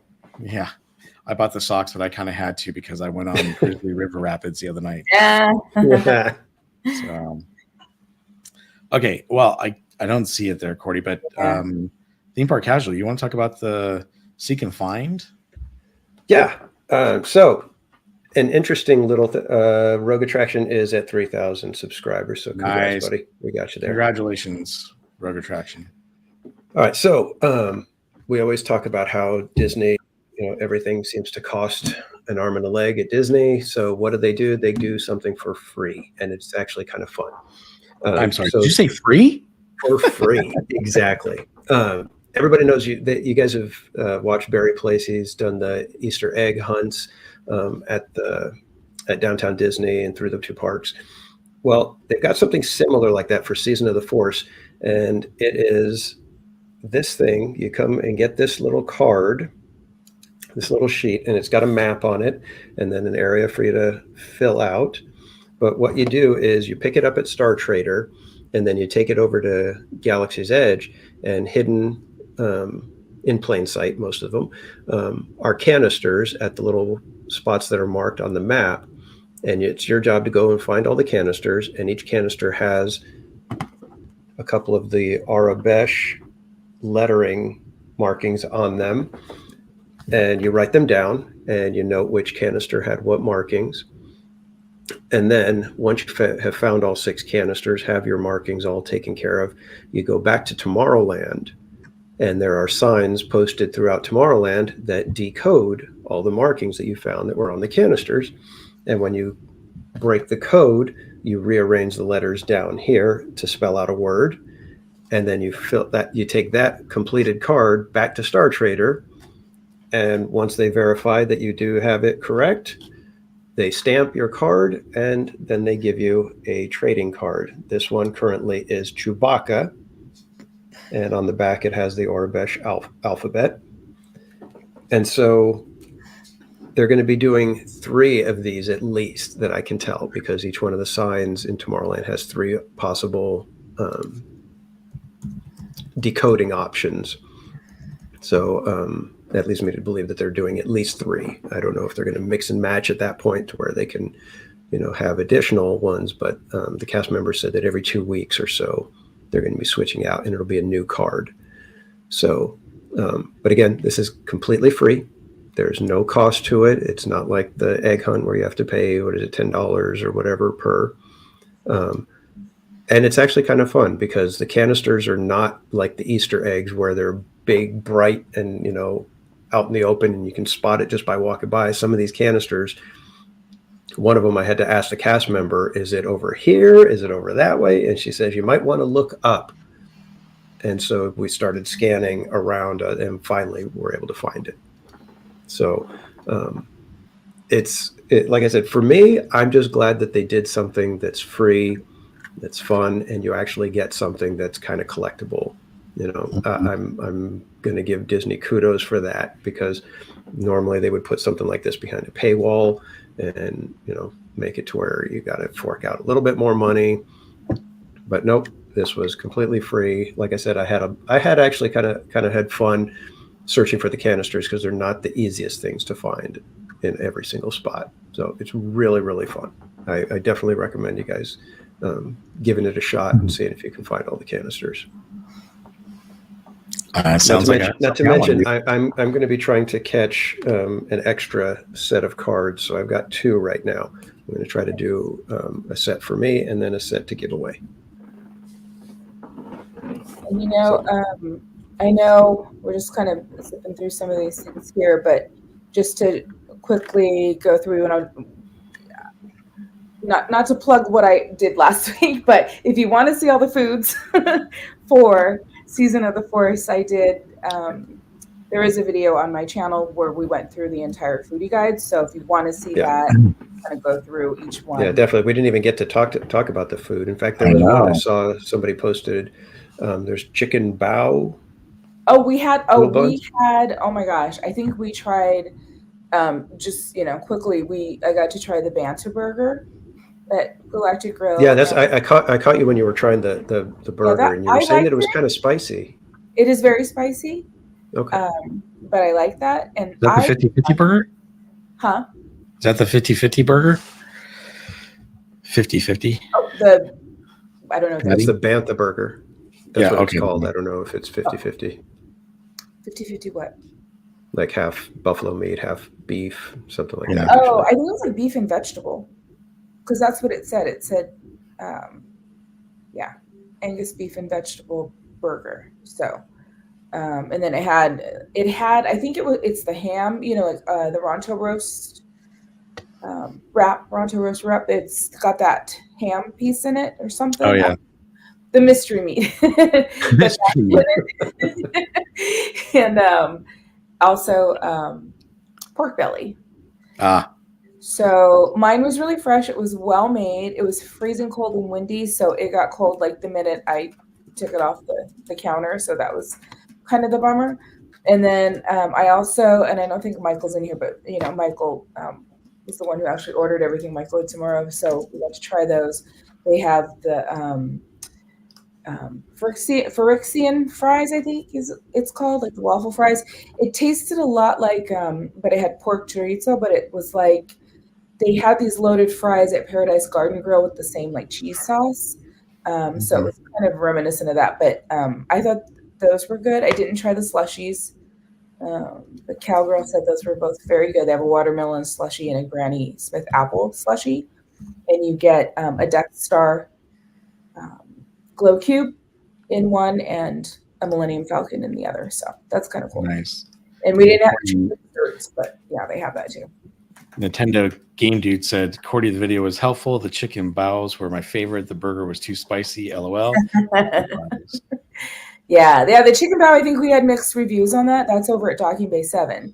But we tried the chicken bao, so CL was there. And I think, Devin wasn't a fan of those. Him and his bows. So it was like, I wasn't a fan of those. And then there were all. Are the bao very spicy or no? No. Okay. No. Then I will try them.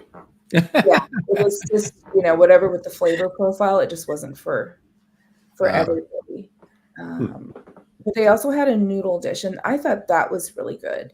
And then there's a new punch over at Ronto Roasters that we tried as well. What is this?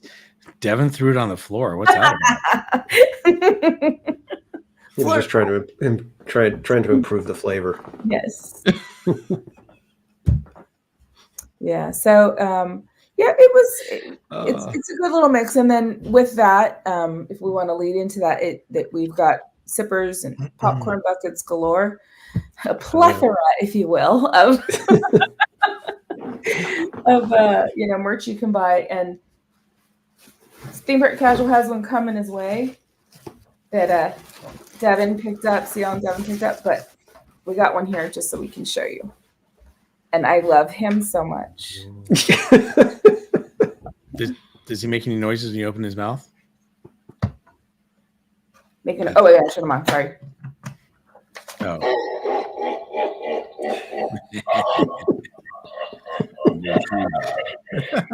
Did he close his mouth?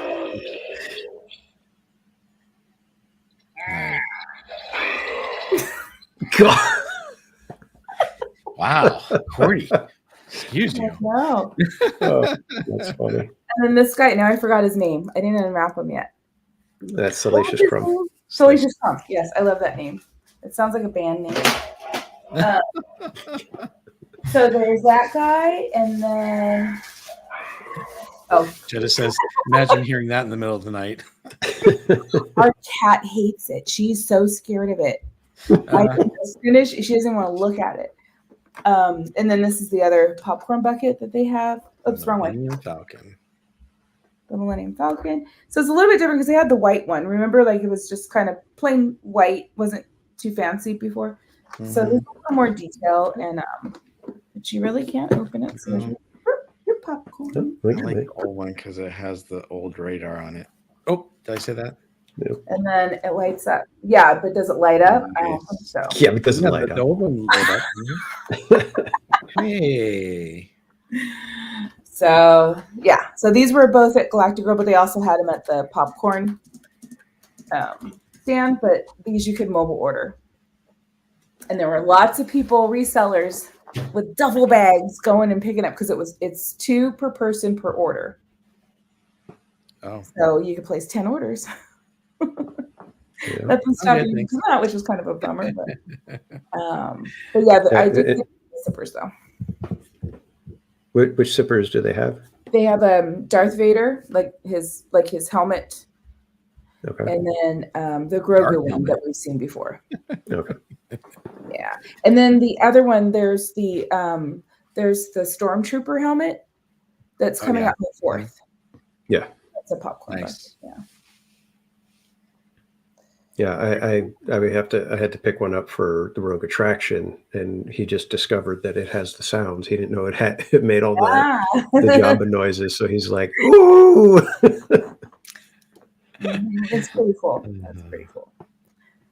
Yeah. So I mean, there's just so much more. So like I said, if you want to spend time to actually watch and go through each of those, it's there. But yeah, definitely go to, if you want to check out all the foods and everything, go to Cordy's channel. She did a podcast with it, so she went through everything, and plus then in her live stream tried a bunch of the foods. So definitely go to her channel and check those out if you want to get some of the deets on that.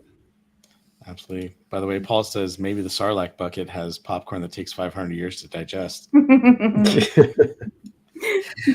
Too funny. All right.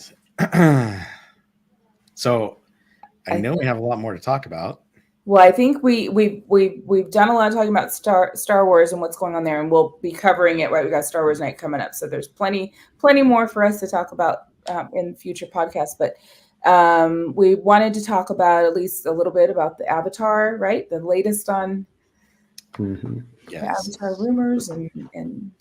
Yep. So last week, after Disney had their board meeting, we had Bob Iger come out and talk about the Avatar experience, and they showed a new concept art. Again, it's just concept, but let's go ahead and share this with you so you guys can actually see the concept art that was shared.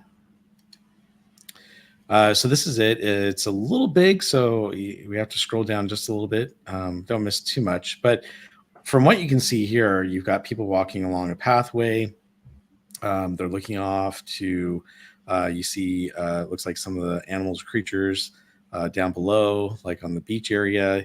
It looks like they have a water ride here, right? You got people in a boat.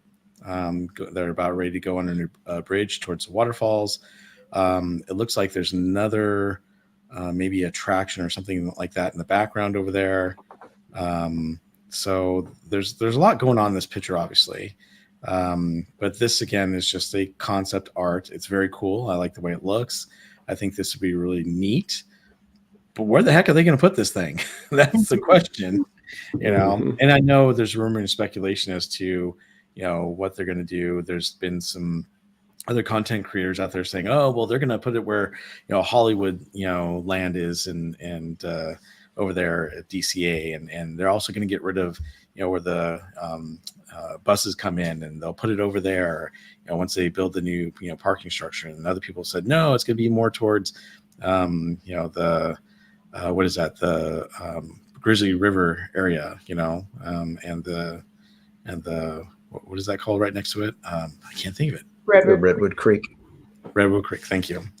And then some people said, no, they're probably just going to wait until Disneyland Forward and put it over there on the other side where the downtown Disney parking lot for Simba is, and etc. So there's a lot of rumor, speculation. Who knows what they're going to do and where they're going to put this? I don't know about you guys, but I think this is a pretty cool rendering. But we all know what happens when we see renderings like this. I remember there's something called Tiana's Bayou Adventure that looked very cool when it first came out, and now it looks totally different. Yeah, that's the main thing. It's like, this is concept art, and even the words that Bob Iger spoke said a possible Avatar experience coming to Disneyland. Right. So can I ask you guys a question? I'm curious. So I didn't watch any Avatar until I had lots of time on my hand a few years ago, right? When we all had more time on our hands. That was the very first time I ever watched it. Beautiful movie. And this looks beautiful too. But we were having a conversation about this a couple of days ago, but it was like, is it relevant? I don't know. Like, is it relevant? I know it's a blockbuster, but mostly overseas, right? Like it's big here too, but it's not as big as it is overseas. Like, is it just so we can have this beautiful land? I don't know. To me, I'm like, yeah. Well, the only thing I can say to that is everybody had those same thoughts when they put Pandora in at Animal Kingdom. But it's Animal Kingdom. That's so cool there. The land is a hit as far as visually stunning when people walk in and explore it. The attractions, one is what some people consider one of the greatest attractions ever made. The other one is a ride that people say we waited an hour for that. So it's one of those weird things where, again, this is one of the curses that we're living under with Harry Potter Land. Harry Potter Land was a very, very special phenomenon. And the fact that they were able to create this land that every single part of it lived and breathed that universe, that franchise, all the way down to the shops and the restaurants and the attractions, everything worked. Disney has been trying to replicate that, trying to capture their own Harry Potter land that lives and breathes and has that universe all self-contained.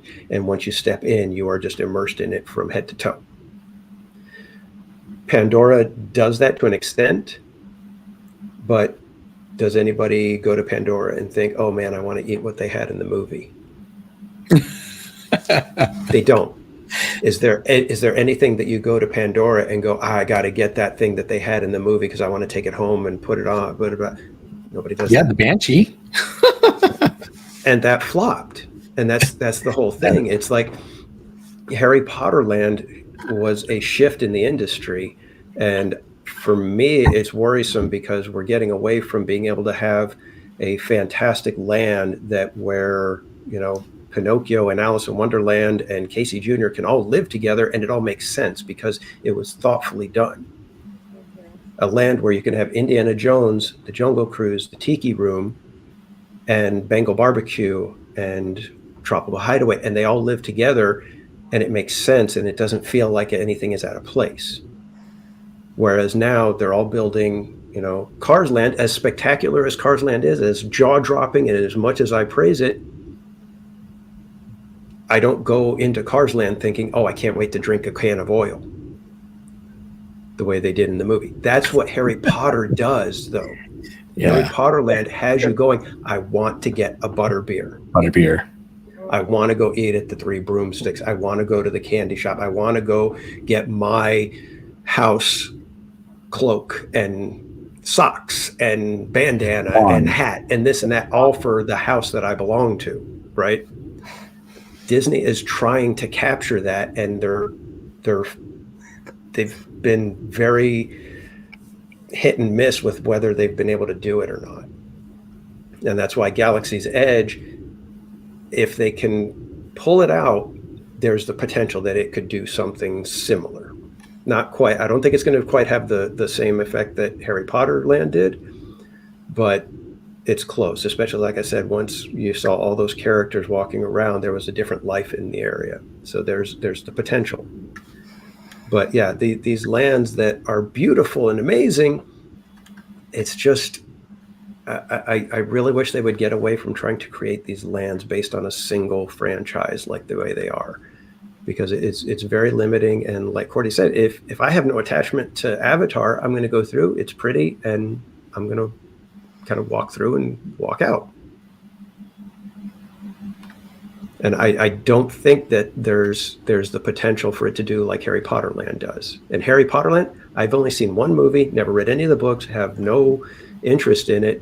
But when I went to Hogsmeade. Yeah, see, I don't even know the name. I always call it Harry Potter Land. When I went in Universal for the first time, I was blown away. I was enthralled. I wanted to explore every part of that land. I wanted to go through it. I was like so bummed that I only had the one day and was with a group of people and we had to keep moving, because I probably would have stayed in there for hours. And I just don't know how any other franchise can do that. It's just such a strange phenomenon, and I really wish Disney would get away from that and go back to doing what Disney did well, and giving us a theme and then letting a bunch of different stories live in there.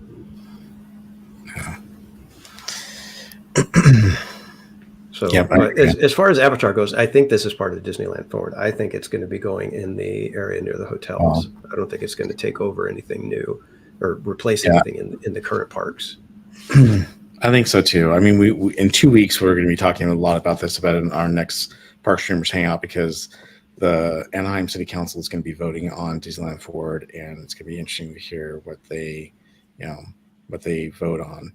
Because if they do say yes, I think we're going to hear a heck of a lot more leading up to D23, a lot of D23, and then a lot after regarding what some of their plans are and what they're planning on doing.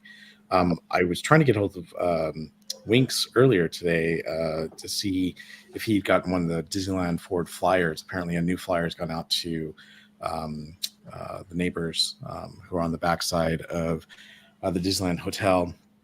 And apparently, because I talked to one of them, I didn't get to see it. He didn't have it with him, but he said a new flyer went out from Disney to all the neighbors talking about them putting in a third park and what would that mean for them and for the city of Anaheim and Disneyland. But there was no major details about it, but they were talking about building a third park, which I thought was interesting, because the whole point I thought with Disneyland Forward, basically, for at least the immediate plans was to, just put in, continue Disneyland and DCA over to the other side, unless maybe they are, talking about making a whole new park out of the property they have for, where the parking lots are for Stitch parking lot in Simba for Downtown Disney employees, as well as for Downtown Disney itself. So we'll have to wait and see.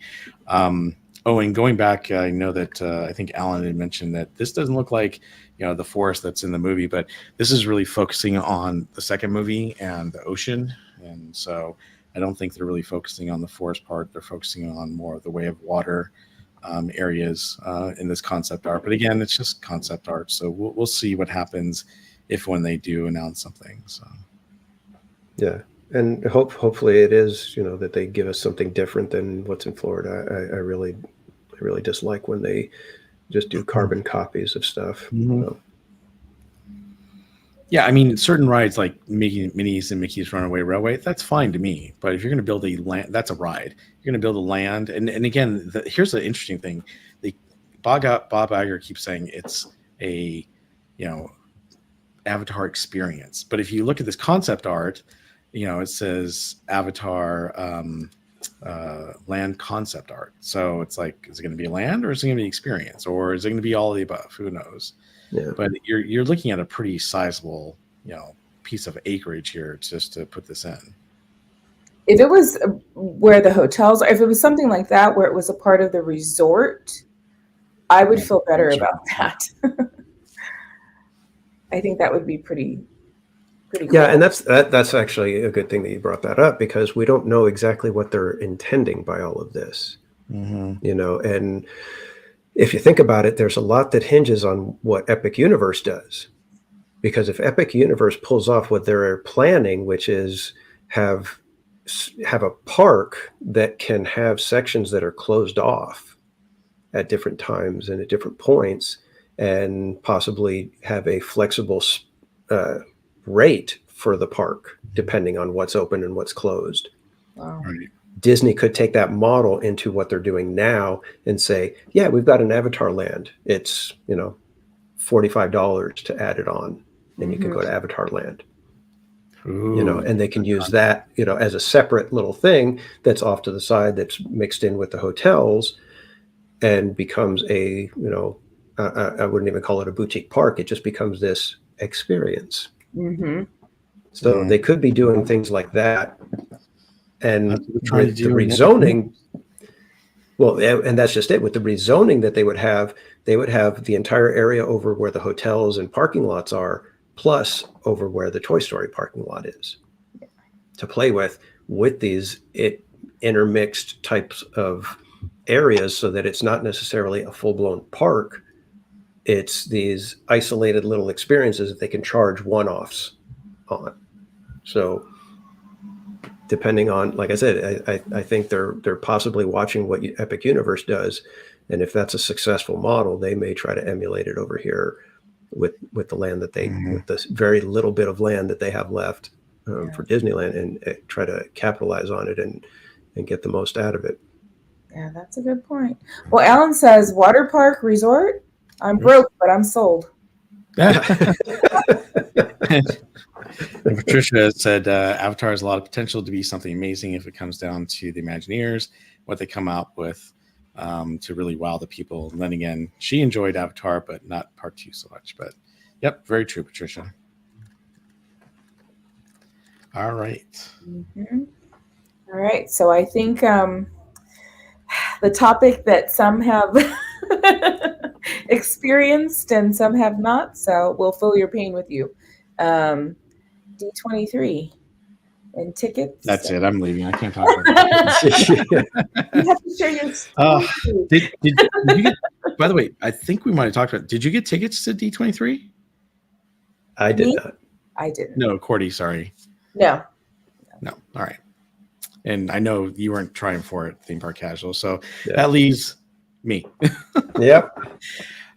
Yeah. So let me share with you my experience of what it was like to do this whole D23 ticket purchase experience. So when I first joined, I joined a half hour before we could actually, or actually they are selling tickets 12 noon. And when they started at 12 noon, you get put into a random, I don't know what you call it, just a random number. So you can see on the screen here, I know it's kind of hard. Actually, let me see if I can blow this up real quick and just go to the actual screen. Doesn't help too much, but I'm going to blow it up on my screen here. So you can see I was 3,300 person in line. And at 1:06 p.m., according to my phone here, my little guy is walking across the screen. And by the way, this is where it was at 1:06. At 12:38 p.m. was the last message that they'd sent me saying that, we're currently aware of technical issues. So I wasn't sure what the heck was going on. So I called Theme Park Casual and says, what's going on? I'm trying to get these tickets and it's ridiculous. And he said, yeah, apparently there's something wrong with the date of purchase. So I just waited in line patiently. And of course, this is 1:06. And then at 1:23 p.m., wow, my guy just flew across the screen. And I was getting close to actually, purchasing those tickets for this event. And then when it was finally my time, I got this. Unable to proceed, you're unable to access the checkout process in most cases. This happens due to one of the following actions. You tried to skip the queue and directly access the checkout process. You're attempting to use someone else's place in the queue, which neither one of them I was doing, or you've already been through the checkout process and are now trying to go through again. None of these actions are permitted. If you feel that you're seeing this page for other reasons, please click the re-enter the queue button below. There, persist, please try another browser or clear your cookies. So the thing is, if you happen to, close the page and then go back in with your login, it's supposed to just continue from where you left off. Well, that wasn't the case at all. And the next thing you know, I get this message right afterwards saying, "Oh, confirm your email address. Confirmation has been sent to your email. Please check your email and follow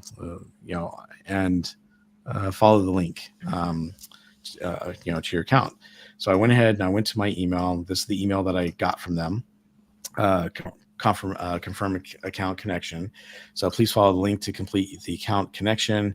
Once I clicked on this link, then it took me to the page to purchase. Now, before we even get to this part, I'm gonna go back.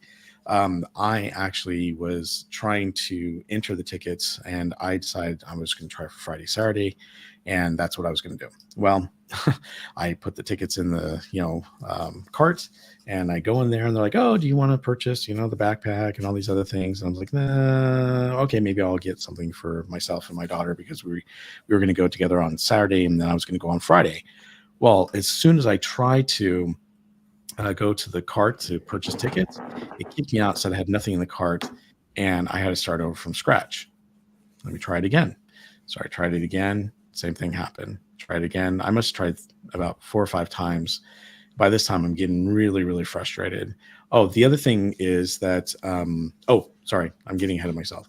So once I just decided, I'm just going to try to do it real quick. I will leave Friday out. I'm not even going to go to the Honda Center to purchase the event or the program at night. I'm just trying for one day for me and my daughter, and that's it. Threw the tickets in my cart, went there real quick, tried to purchase them, and it says, "Oh, you can't purchase these because you can't purchase them until August 7th. August 7th? What are you talking about?" And this is what Danny was talking about, is that apparently someone from Disney had put the wrong date of purchase, and so you couldn't purchase a ticket. So I got that error message. And so I was like, well, this is ridiculous. So after I finally got it in one more time, I was able to purchase the tickets. I don't know how, but I got it through. And then once I got through, remember, I bought tickets for Saturday, right? I got a confirmation saying I got tickets for Friday, August 9th at 12 p.m. So I was like, you've got to be kidding me. I cannot believe this. So sure enough, I went to my email, and my email also, was it my email? Yes. My email said that I had confirmation for Friday, August 9th. Then when I click on that link and it took me to the webpage and I actually got to see what I had purchased, it said Saturday. So there was a lot of issues with purchasing the tickets for D23. I can definitely say it was the most difficult thing I've ever tried to do. I thought it would be, fairly simple and easy, and it was not. It was probably about an hour and 41 minutes of, well, let's just say it wasn't a lot of fun, going through the process. And it's really disappointing because this is not the first time Disney has had issues with, trying to sell tickets to an event, and it seems like lately, things like Oogie Boogie, etc., they've had issues. So I was disappointed. I'm glad I finally got a ticket for my daughter and I to go on Saturday, but I feel like I'm missing out on some of the things I really want to do because I was trying to just get through the process of purchasing these tickets. So that was my experience. What questions, comments, or sarcastic remarks do you I know. Did anyone out there try to get tickets? I can't believe that their IT is still having these kinds of problems. I mean, this is just, it's like it's never ending with them for some reason. You would think that with all of the after hours and special ticket events that they'd have it running decently smooth. Not to say that things can't happen, but it just seems like every single time it's just some sort of weird thing that nearly turns into a fiasco for everybody. This is my first time going to D23, and to me, the whole process was so painful. I was like, I know it's not for another 2 years, but I really want to go through that again, And obviously, we'll see how it goes. And Ariel, my daughter, has not been through this before. She's going to experience D23, so that'll be really cool. But I just was really disappointed that it was not a better experience, and it wasn't, like you said, how many times do they sell magic keys? How many times they sell special event tickets? How many times do they do things where they should have this down. And I get it. People make mistakes, things happen, but this was a lot of mistakes, and it was very, very painful to go through the process. Yeah, that's I heard other stories too, and it was quite not a pleasant experience. So hopefully they get it figured out. But yeah, we've seen it with other things, so it's just a shame. But I think we're coming up on a 9:45 now, so pretty packed show. I think if there's nothing else, we could open it up for questions from the chat. Sounds good. Yeah, take a few questions real quick if anybody's got some. I know earlier, I think it was Sea Flights was asking about dining packages for Phantasmic, and we haven't seen anything yet. So we're watching. We're watching for those. So my thought is May 24th is supposed to be when Phantasmic comes back. Maybe they're not so sure, right? They're not like, it's not concrete yet that it's actually coming back on that day. So maybe that's why they're holding off. But yeah, nothing has popped up for any of them. That's interesting. All right. So if you guys have any questions, throw them in the chat, and we'll be happy to read them and try to answer them for you. Poor Jordy. He says, sure, blame the IT people. What about all the users that do weird stuff that the IT possibly can't predict? That's too funny. Brian Sevilla says, not a question, but a thought on the Star Wars fireworks show. How cool would it be if they were able to use drones for the fireworks show in Galaxy's Edge? I agree. I mean, and I think the drones actually is something that they could have during the day and just have them like cruise by behind the spires every now and then. You just little, and just have them. That's part of what that land needs. They need those kinds of things that are unique and just add life and movement.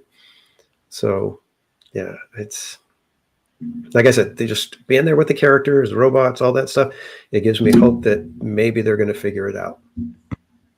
Hearing that they've got the music for fireworks leads me to believe that, you know what, they may say, okay, that worked pretty good, but I think we can make it even better. And they're going to try something, a little more impressive in the future. So.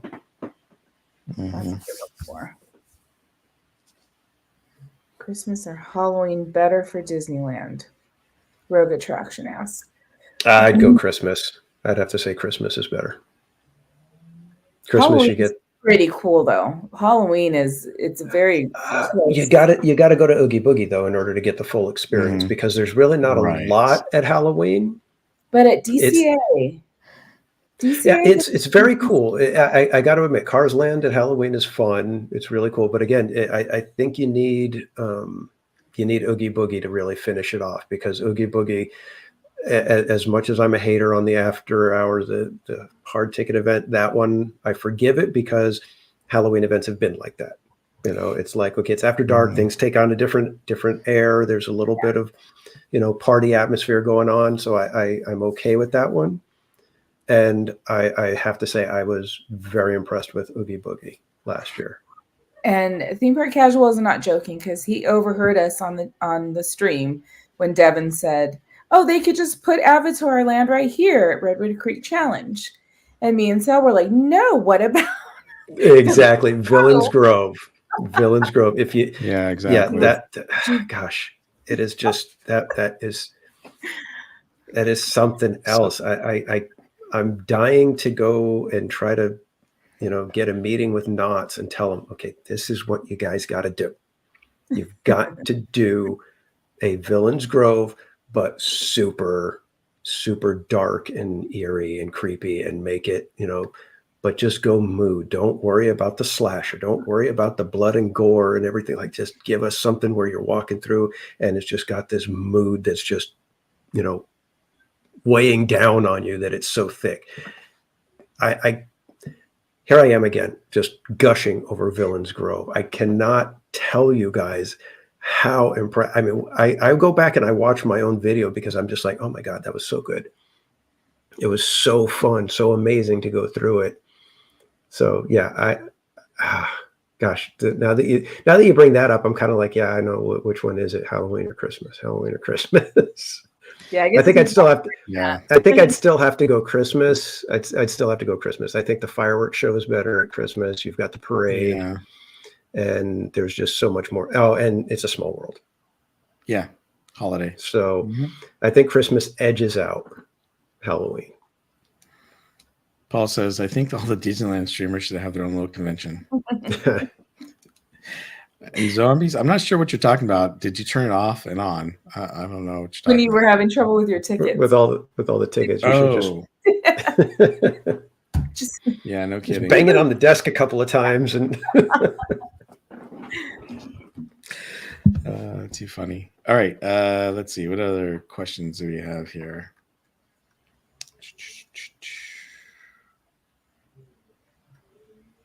Rogue mentions that they had X-Wing drones in Walt Disney World for a bit pre-pandemic. Nintendo Game Dude says, do you think the number of celebrations throughout the year at the Disneyland Resort for both DCA and Disneyland are enough?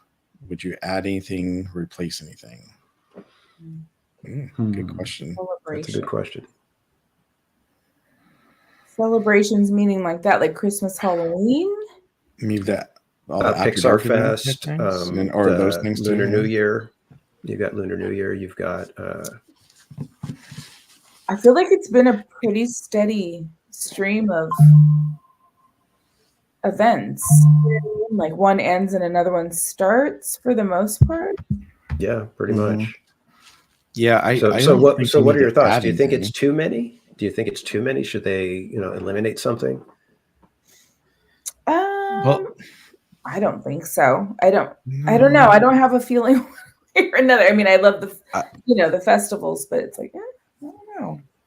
I will say sometimes it feels like they go from one thing to the next a little too quickly. Like it felt like we went from Lunar New Year to the Food and Wine Festival a little too fast. You know, it would be nice to have a little break between the food festivals. I don't know. Yeah, because it does feel like at times you don't get to experience the parks as just the parks. Right. Well, not only that, but I always feel like, and I know that they have limited events, right? But, we got done having Sweethearts event, and that was, several weeks. And then we had, the Disney Channel night, which is only 1 week. And then now we have Star Wars. It's going to be several weeks. It almost feels like we have so many events where the park's closing early, especially one of the parks. Well, they're both closing early. And for me, I know I love staying as late as possible, till midnight. And when they're closing Disneyland early, I wish they would just keep DCA open or something like that. Mm-hmm. Yeah, I agree with that. I think that's been a common theme there is, if we're closing, especially during Sweethearts night, because they were already closing early, right? Because it was kind of the off-peak hours or time. So DCA was closing very early. And of course, Disneyland was closing at 8. So yeah, I wish they could offset that and give us a little more DCA time. Oh, I like this one too. They should have those old school 3D glasses, blue and red ones for the Star Wars fireworks, kind of mix it up. Or instead of just those, how about the ones that they have for like Christmas where, everything, all the lights become like snowflakes? Or they did something like that with, I don't know, something Star Wars-ish, that'd be kind of cool. Every little burst, it's TIE fighters coming at you. Yes. Yeah. That'd be sweet. Let's see. So Rogue Attractions asking how many mall sabers are they releasing? I know it was 1,500 for May the 4th drop last year. You know what? I think I closed that page. Hold on. Let me go back. No, I closed the page. I want to say I thought it was the same. It was only like 1,500 or something like that.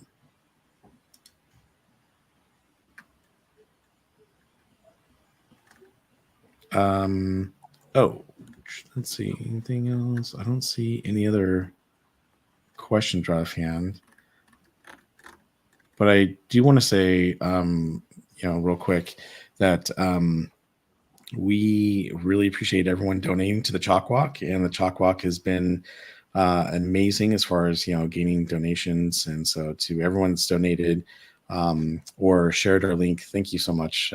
We are amazed because we have upped our goal twice, and we're probably gonna have to up it again because you guys are so amazing. So thank you.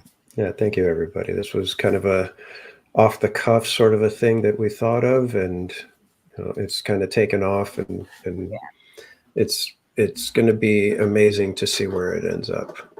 So yeah, we're already at 3,495 of our $5,000 goal. So I just want to say thank you, everyone. Amazing. Yeah, it's wonderful. And it's not even until July, so we have a lot of time in between now and then to raise more money for and any donation helps, guys. Mm-hmm. All right.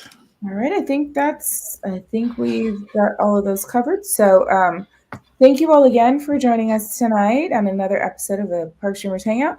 And we'll go around the horn one more time. Theme Park Casual, where can everyone find you? You can find me on YouTube, Twitter, and Instagram, all at Theme Park Casual. I'm planning to be in the park hopefully Wednesday night this week. That'll be my next live stream. All right, perfect. And Barry Plays 28. You guys can find me on YouTube, X, Facebook, and Instagram, all at Barry Plays 28. I am planning on streaming on Wednesday as well at Disneyland, and then I've got quite a few streams I'm doing this week, so I'll be there Friday morning and possibly Friday evening, and then I'll be streaming again. I think we're going to do a surprise trivia night on Sunday night with my little one. She wants to be involved, and then I'll be back again on Monday at Disneyland, so I got quite a few streams coming up here. Great. Perfect. Cordy In California on YouTube, Instagram, Twitch, and what's the other one? Is that it? I think that's You have it. so many. And I think I'm going to be there tomorrow, and then Wednesday, and then Friday, and then Sunday, of course. Gotta go Sundays. Awesome. All right. All right. Well, thank you all again for joining us tonight, and we are signing off, so we'll see you on the next one. All right. Good night, kids. We hope you enjoyed our amazing show tonight. Thank you for joining us, and we'll see you on the next Park Streamers Hangout. Have a good night, everyone.